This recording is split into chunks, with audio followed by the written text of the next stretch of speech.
Ladies and gentlemen, when it comes to an healthcare system of Pakistan, to us, it starts not within the boundaries of the hospitals. It starts out of the hospital boundaries and walls.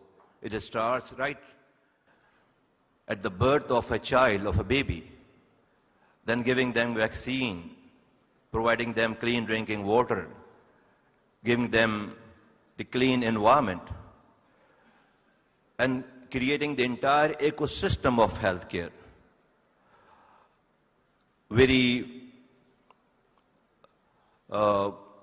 It's an unfortunate state in many places, but it used to be there in Pakistan, that we had focused more on tertiary care, on hospitals, building more hospitals there in Pakistan, putting up doctors and paramedics and giving them machines and everything.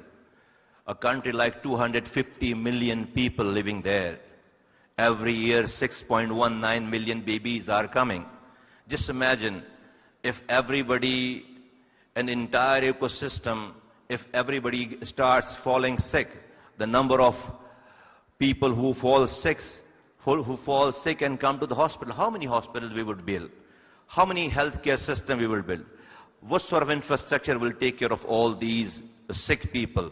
So the current government of Pakistan back there in the country, we are focusing more on prevention, more on when it comes to healthcare, like I said, setting up a hospital, waiting for the patients to come. I call it as a sick care system of any country. Unfortunately, we had one, but we are moving from the sick care to an healthcare system of Pakistan, where we are providing in the current government of Pakistan 13 different type of vaccine there in Pakistan. We have recently included HPV cervical cancers vaccine there in Pakistan in our routine immunization program. We are more focusing on the primary healthcare and the secondary healthcare there in Pakistan. Right now, the hospitals are overburdened and everybody rush to the tertiary care. We have to segregate, we have to decongest the rush and the burden of tertiary care there in Pakistan.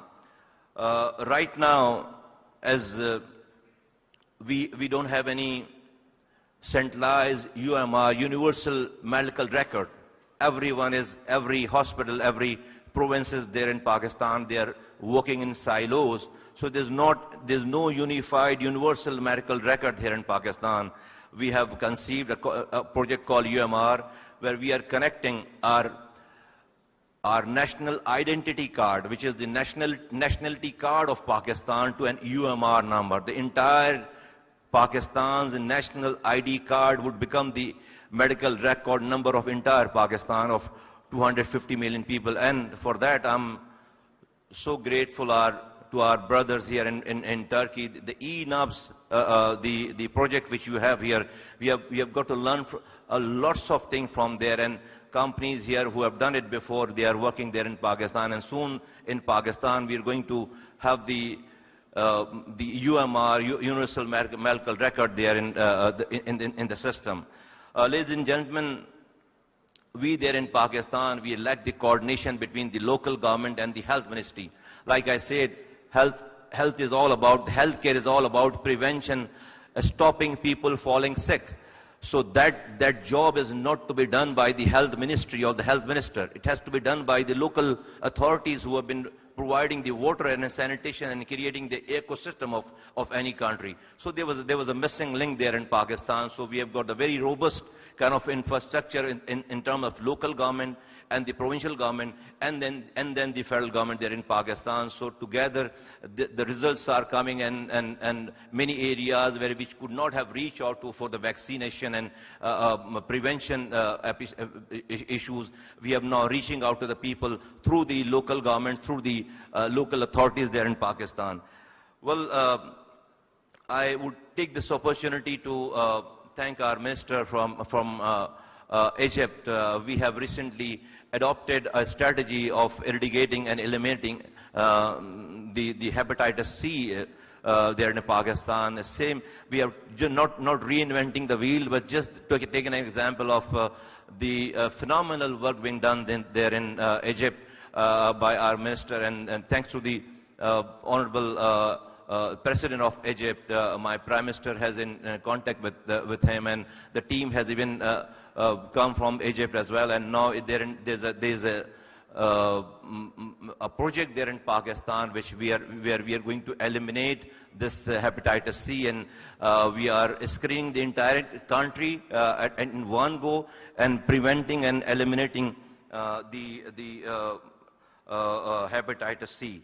Ladies and gentlemen, Pakistan, like I said, we have 383,000 doctors are working there in Pakistan. We have 173,000 nurses there in Pakistan. Every year we produce 22,000 new doctors, and every year we produce 30,000 new human resources as nurse and midwifery.